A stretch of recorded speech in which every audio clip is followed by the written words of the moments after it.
وہ اپنے ایکسس پہ گھومتا نہیں.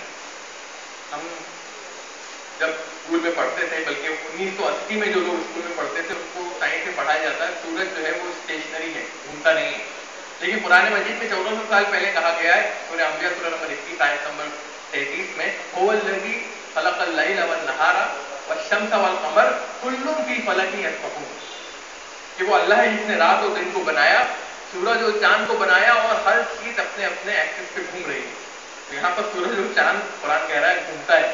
آج ہمیں پتہ چلتا ہے کہ سائنس جب ایڈوانس ہوئی تو پتہ چلا کہ سورج جو ہے وہ اپنے ایکسس پہ گھومتا ہے. اگر آپ اس کی امیج کو ٹیبل ٹاپ پر لیں گے تو آپ کو پتہ چلے گا کہ 25 دن لیتا ہے وہ ایک روٹیشن ہے.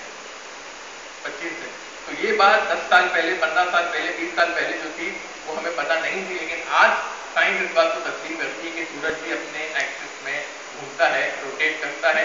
ریوالو ہونے کے علاوہ وہ روٹیٹ بھی کرتا ہے. تو یہ بات 1400 سال پہلے قرآن کہہ چکا ہے. آج 20 سال پہلے ہمیں یہ بات پتہ نہیں کہ 25 سال پہلے کہ سورج جو ہے وہ بھی گھومتا ہے. تو اس طرح سے کئی سائنسی چیزیں ہم انسان، قرآن کہتا ہے کہ ہم نے انسان کو پانی سے بنایا. وَجَعَلْنَا مِنَ الْمَاءِ كُلَّ شَيْءٍ حَيٍّ، ہم نے ہر زندہ شے کو پانی سے بنایا. اب آپ یہ سوچیے کہ عرب کے اندر جہاں پر پورا ریگستانی علاقہ ہے، جہاں پر پانی کی قلت ہے، پانی کی کمی ہے، وہاں پر نبی کریم صلی اللہ علیہ وسلم کہہ رہے ہیں کہ ہم، اللہ تعالیٰ کہہ رہا ہے قرآن میں کہ ہر زندہ شے کو ہم نے پانی سے بنایا. کون یقین کرے گا؟ یہاں پانی پینے کے لیے نہیں ہو، تم کہہ رہے ہو ہر زندہ شے کو پانی سے بنایا. قرآن کہتا ہے ہم نے جانوروں کو پانی سے بنایا، ہم نے انسان کو پانی سے بنایا. تو یہ کیسے ممکن ہے؟ کون یقین کرتا ہے اس پر؟ لیکن آج ہم دیکھیں گے، ہمیں پتہ چلتا ہے کہ جو انسان کا جو سیل ہے سائٹوپلازم، اس کے اندر 60 سے 80% پانی ہوتا ہے سائٹوپلازم. تو اب یہ چیز 1400 سال پہلے نبی کریم صلی اللہ علیہ وسلم عرب میں ریگستان میں کہہ رہے ہیں کہ ہم نے ہر زندہ شے کو جو ہے پانی سے بنایا. تو اس طرح سے کئی مثالیں ہیں. وقت نہیں ہے کہ ہم ان میں ڈیٹیل میں جائیں. آپ ریفر کریے، گاڈ ارائزز کتاب ہے، اور قرآن ماڈرن سائنس کمپیٹیبل انکمپیٹیبل کی بھی ایک کتاب ہے، اور کئی کتابیں انٹرنیٹ پہ آپ جائیں گے، قرآن اور سائنس ٹائپ کریں گے، آپ کو کئی ایسے فیکٹس موجود ملیں گے قرآن مجید میں جو 1400 سال پہلے قرآن مجید موجود ہے، اور جو سائنس آج ڈسکور کر رہی ہے.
بہت اچھی چیزیں، پریکٹیکل چیزیں پوچھی ہیں.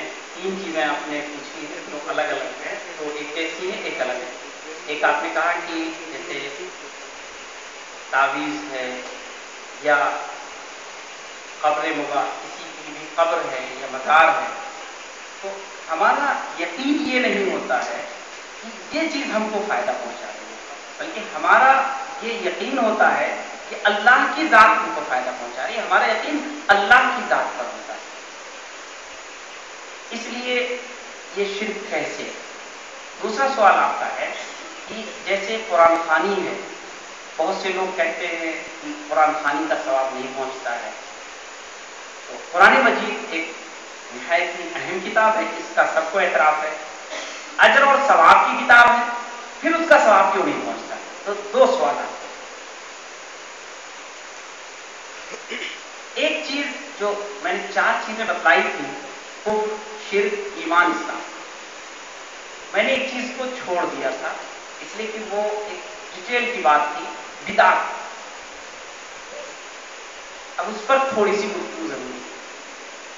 نبی کریم صلی اللہ علیہ وسلم وہ اللہ کی طرف سے آخری رسول ہیں، محمد عربی صلی اللہ علیہ وسلم، یہ ہمارا یقین ہے، اور یقین دلیل کی بنیاد پر۔ محمد عربی صلی اللہ علیہ وسلم آخری نبی ہیں، اس کا سیدھا مطلب یہ ہے کہ جو کچھ آپ نے کیا، جو کچھ آپ نے بتلایا، وہیں پہ اسلام مکمل ہو گیا۔ اب اس کے بعد بحیثیت دین کے کسی چیز کے نہ اضافے کی گنجائش ہے، نہ اس میں کم کرنے کی ضرورت ہے، یہ یقین ہے ہمارا۔ تمام وہ معاملات جو رسول اللہ صلی اللہ علیہ وسلم کے زمانے میں ممکن تھے، پاسبل تھے، ہونے والے تھے، انہیں ایز اٹ از قیامت تک رہنا ہوگا۔ دو طرح کے معاملات ہوتے ہیں دنیا میں، ایک یہ کہ ممکن ہے اور ایک یہ کہ ابھی ممکن ہی نہیں۔ جیسے آج بات آئی کہ سائنس کی بہت ساری چیزیں آج پیش آ رہی جو پہلے لوگ نہیں جانتے۔ مثلا نبی کریم صلی اللہ علیہ وسلم کے زمانے میں قرآن مجید موجود تھا، نبی کریم صلی اللہ علیہ وسلم نے کے زمانے میں وہ قبریں تھیں یا وہ عظیم ہستیاں مدفون تھی قبروں میں جنہیں نبی کریم صلی اللہ علیہ وسلم بھی بہت چاہتے تھے۔ مثلا حضرت حمزہ رضی اللہ تعالیٰ عنہ، آپ سوچئے نبی کریم صلی اللہ علیہ وسلم ان کی شہادت کے بعد بھی ان کو اتنا چاہتے تھے کہ آپ احد جایا کرتے تھے، جہاں ان کی قبر تھی وہاں آپ جایا کرتے تھے۔ نبی کریم صلی اللہ علیہ وسلم بقی جہاں بہت سارے صحابہ کرام کی قبریں تھی وہاں جایا کرتے تھے، تو گویا یہ موجود تھی اس زمانے میں۔ نبی کریم صلی اللہ علیہ وسلم کے زمانے میں کتنے لوگ تھے جو آ کر یہی سوال ہی کرتے تھے کہ اے اللہ کے رسول صلی اللہ علیہ وسلم ہمیں جنت کا راستہ بتلا دیجئے، ہمیں نیکی کا راستہ بتلا دیجئے، اور یہ بھی سوال کرتے تھے کہ ہمارے گھر میں ہماری والدہ کا، والد کا، بھائی کا، بہن کا یا فلاں کا انتقال ہوا ہے، ہم ان کے لیے کیا کریں؟ ایک خاتون آئی، انہوں نے پوچھا رسول اللہ صلی اللہ علیہ وسلم سے کہ ہماری والدہ کا انتقال ہو گیا، وہ حج کرنا چاہتی تھی، کیا میں ان کی طرف سے حج کر سکتی ہوں؟ کر سکتی ہوں۔ رسول اللہ صلی اللہ علیہ وسلم نے کہا کر سکتی ہوں۔ یہ جو رسول اللہ صلی اللہ علیہ وسلم کے زمانے کی چیزیں ہیں، رسول اللہ صلی اللہ علیہ وسلم نے جو انداز اپنایا، جو کچھ کیا اس زمانے میں، آج بھی چونکہ وہ چیز ایز اٹ از موجود ہے تو ہم کو وہی ایز اٹ از کرنا چاہیے۔ مثلا نبی کریم صلی اللہ علیہ وسلم کے زمانے میں قرآن مجید موجود تھا، کیا نبی کریم صلی اللہ علیہ وسلم نے کسی سے یہ کہا کہ قرآن مجید پڑھ کر کے تم اپنے مردے کو یا اپنے گھر میں انتقال کرنے والے کو فائدہ پہنچا دو، ثواب پہنچا دو؟ نہیں کہا رسول اللہ صلی اللہ علیہ وسلم نے۔ میں بہت اطمینان اور اس کے ساتھ کہتا ہوں، گزارش کے ساتھ، کہ آپ پوری زندگی رسول اللہ صلی اللہ علیہ وسلم کی پڑھ لیجئے، 23 سال کی پوری زندگی، اور وہی نہیں، رسول اللہ صلی اللہ علیہ وسلم کے تربیت یافتہ صحابہ کرام کی پوری زندگی پڑھ لیجئے۔ حضرت ابو صدیق رضی اللہ تعالیٰ عنہ، حضرت عمر فاروق رضی اللہ تعالیٰ عنہ، حضرت خالد بن ولید رضی اللہ تعالیٰ عنہ، حضرت علی رضی اللہ تعالیٰ عنہ، حضرت عثمان غنی، جو مشہور صحابہ ہیں، اور تمام صحابہ کرام، ان کی بھی زندگی میں کسی نے ایک بار بھی خود عمل کیا ہو یا کسی کو مشورہ دیا ہو کہ یہ قرآن مجید ہے، کسی کا انتقال ہو جائے تو اسے پڑھ کر کے ہم اسے اس کا ثواب پہنچائیں؟ یہ نہیں ملے گا۔ جب نہیں ملے گا تو ہمیں اس سے بچنا چاہیے۔ کیوں ہم ایسا کام کریں کہ جو رسول اللہ صلی اللہ علیہ وسلم کے زمانے میں ممکن تھا، کرنے کی ضرورت تھی، لیکن آپ صلی اللہ علیہ وسلم نے، آپ کے اصحاب نے نہیں کیا، تو ہم اسے کیوں کریں؟ ورنہ بدعت ہوگی۔ ایک چیز آتا ہے، بہت اہم ایک چیز ہے جو ہمارے ذہنوں میں آتا ہے، پھر ہم کیا کریں؟ اس کا مطلب بریک ہو گیا راستہ، اب جس سے میرا تعلق ہے، جس کا میرے اوپر حق ہے، اس کے لیے ہم کچھ نہ کریں؟ نہیں، ایسا نہیں ہے۔ صحیح بخاری کی روایت ہے، نبی کریم صلی اللہ علیہ وسلم نے ارشاد فرمایا اذا مات العبد انقطع عنه عمله الا ثلاث، کسی شخص کے انتقال کے بعد خود اس کے کام کا، اس کے کسی کام کو کرنے کا سلسلہ ختم ہو گیا، صحیح بات ہے، انتقال ہو گیا، ختم ہو گیا، الا ثلاث، تین چیزیں اب بھی اسے فائدہ پہنچائیں گی، اسے اجر پہنچائیں گی۔ صدقۃ جاریہ، کوئی ایسا کام وہ خود کر گیا ہو یا آپ اس کی طرف سے کر دیں جو لوگوں کے لیے صدقہ جاریہ بن جائے، فائدے کا کام بن جائے۔ او ولد صالح یدعو له، یا اس کی اولاد جو نیک ہو اس کے لیے دعا کرے۔ آپ قرآن پڑھیں گے تو آپ اس کے بعد ہاتھ اٹھا کر، بغیر ہاتھ اٹھا کر اللہ سے دعا کریں کہ اے اللہ، میں نے ایک نیکی کی یہ میرے والدین کی یا میرے استاد کی تربیت تھی، اے اللہ تو ان کی مغفرت فرما. کہنا تو ہمیں اللہ سے ہی ہے. یہ اللہ کو پسند آئے گا، یہ اللہ قبول کرے گا آپ کی طرف سے، انہیں اس کا اجر ملے گا، اس ثواب اس عمل کا ان کو فائدہ ملے گا. صدقۃ جاریہ، ولد صالح یدعو لہ، دعا کریں آپ اس کے لیے، نیک اولاد اس کے لیے دعا کریں. اور علم ينتفع به، یا وہ ایسا علم چھوڑ جائے جس کو لوگ بعد میں مفید سمجھ کر اس سے فائدہ اٹھاتے رہے. آج یہ لیکچر ہے، اس کی ریکارڈنگ نہیں ہو رہی، لیکن رات میں جو پروگرام ہوا اس کی ریکارڈنگ تیار ہے، ہزاروں لوگوں تک بعد میں جائے گی، لوگ اس کو سنیں گے، فائدہ اٹھائیں گے. یہ صدقہ جاریہ ہوگا ان کے لیے. تو یہ راستے نہیں بند ہوئے ہیں، واقعتاً اللہ تعالیٰ وہ ہمارے جذبات کی بھی قدر جانتا ہے، اور اس کو اللہ تعالیٰ نے صحیح رخ دیا ہے. نبی کریم صلی اللہ علیہ وسلم نے ہمیں گائیڈ لائن دے دیا کہ آپ جس کو بھی چاہتے ہیں اجر کا کام اسے پہنچانا، آپ خوب پہنچائیے، لیکن روٹ وہ استعمال کیجئے جو پراپر چینل ہے اسلام کا، جو رسول اللہ صلی اللہ علیہ وسلم نے کیا ہے اور آپ کے اصحاب نے کیا ہے. آپ روٹ اگر اپنی طرف سے بنائیں گے تو آج کوئی روٹ بنائے گا، پرسوں کوئی دوسرا بنائے گا، نرسوں تیسرا بنائے گا. تو دین جو ہے، جو اسلام قیامت تک کے لیے ہے، وہ بکھر کے اور ٹکڑوں میں ہوگا. جہاں تک اس کی بات ہے کہ ہم کسی چیز کے بارے میں یہ یقین نہیں رکھتے ہیں کہ اس سے ہمیں فائدہ پہنچا رہا ہے، بلکہ دراصل اللہ پر ہمارا یقین ہے. اسلام میں کچھ چیزوں میں تعین کر دی گئی ہے، اور یہ بالکل نیچرل تعین ہے.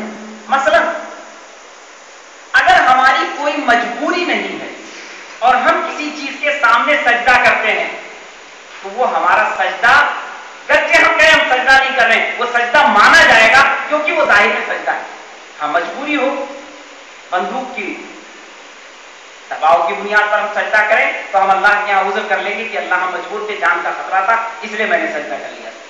لیکن کوئی مجبوری نہیں ہے اور ہم نے سجدہ کیا تو وہ سجدہ مانا جائے گا، گرچہ ہم یہ کہیں کہ نہیں ہم تو اللہ تعالیٰ کے سامنے سجدہ کر رہے تھے، میرا سجدہ اس کے لیے نہیں تھا.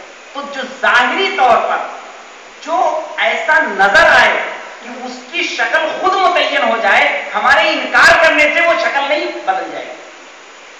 کوئی شخص مثلا نماز پڑھ رہا ہے، مسجد میں ہے، نماز پڑھ رہا ہے، ظاہری طور پر نماز کے ارکان کو ادا کر رہا ہے. ہم بیٹھے بیٹھے یہ فتویٰ دے دیں کہ اس کی نماز نہیں ہوئی، یہ میرا حق نہیں ہے، کیونکہ ظاہری طور پر اس نے نماز کو ادا کیا. حقیقت میں اللہ تعالیٰ قبول کرے گا یا نہیں کرے گا وہ اللہ تعالیٰ جانتا ہے، لیکن ہمیں فیصلہ اس پر کرنا ہے. تو چونکہ اگر قبر سے ہمیں یہ ہے کہ اللہ ہمیں فائدہ پہنچائے گا تو قبر کے پاس جا کر جو عمل ہم کر رہے ہیں وہ کیوں کر رہے ہیں؟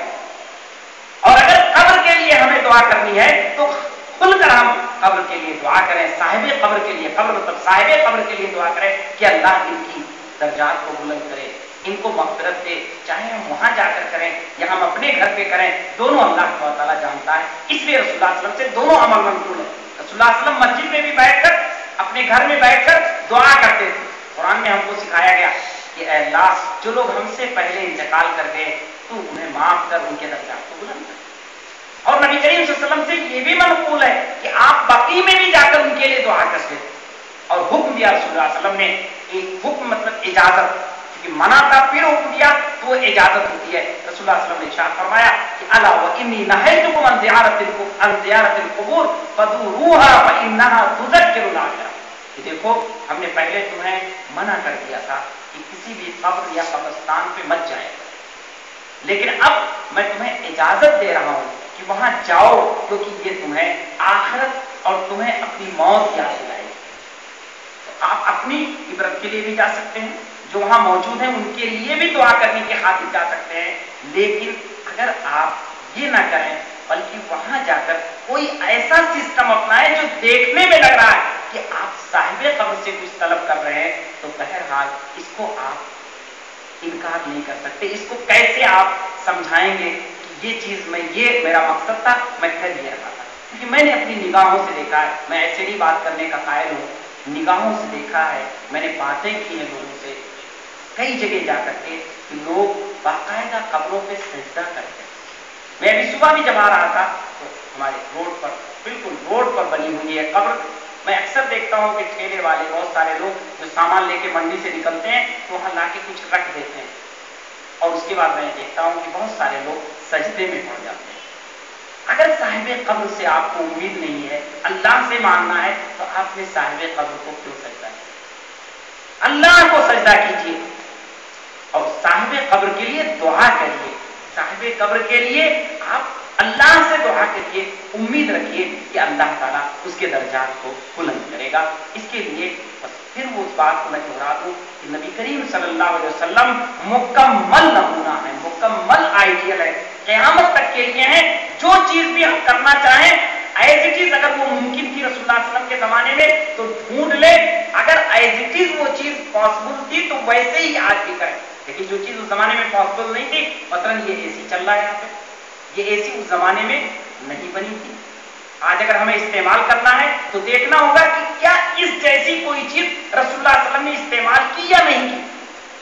رسول اللہ صلی اللہ علیہ وسلم نے ٹھنڈی ہوا، کس طرح کی چیزیں استعمال کی، درخت کے نیچے بیٹھے، سائے کے نیچے بیٹھے، تو ہم اس کا استعمال کر سکتے ہیں۔ لیکن آج شراب کی ایک نئی بوتل آ جائے، نام اس کا کوئی ہو، رسول اللہ صلی اللہ علیہ وسلم کے زمانے میں وہ شراب نہ پائی جاتی ہو، لیکن چونکہ ایز اٹ از چیز ہے، ہم اس کا استعمال اس لیے نہیں کریں گے کہ اسی جیسی چیز جو رسول اللہ صلی اللہ علیہ وسلم کے زمانے میں پائی جاتی تھی، رسول اللہ صلی اللہ علیہ وسلم نے اس کو منہ نہیں لگایا اور اس کو حرام قرار دیا۔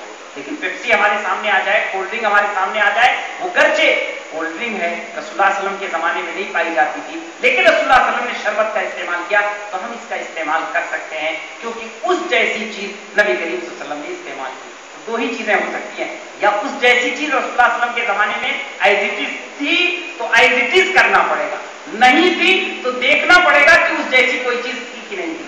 اگر تھی اس جیسی کوئی چیز، رسول اللہ صلی اللہ علیہ وسلم نے اس کو نہیں استعمال کیا تو ہم نہیں کر سکتے، اور اگر آپ صلی اللہ علیہ وسلم نے اس جیسی کسی چیز کو استعمال کیا ہے تو ہم اسے کر سکتے ہیں۔ تفصیل سے بات آئی، اور کیا اور موقع ملے گا انشاءاللہ، اچھی چیز ہے، اس طرح کے سوالات بڑے پریکٹیکل ہیں اور میں سمجھتا ہوں اس میں ہم سب کا فائدہ ہے۔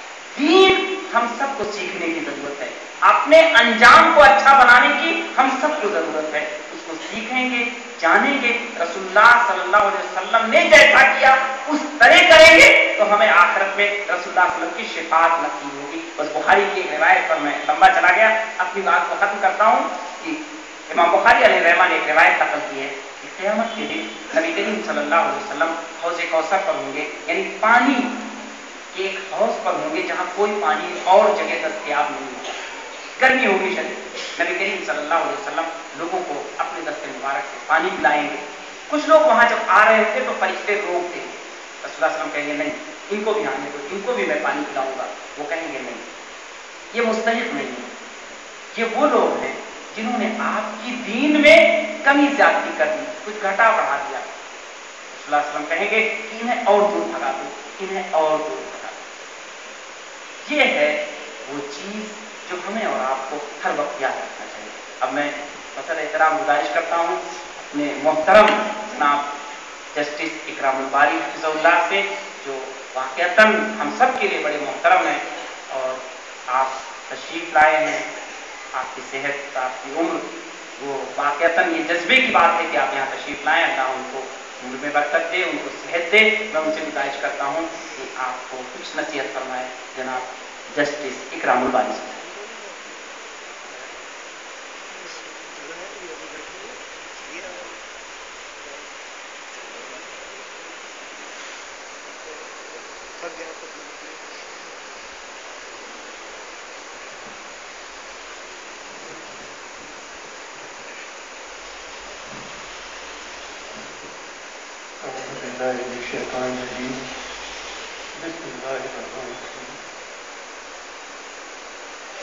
میں یہاں پر سننے کے لیے آیا تھا،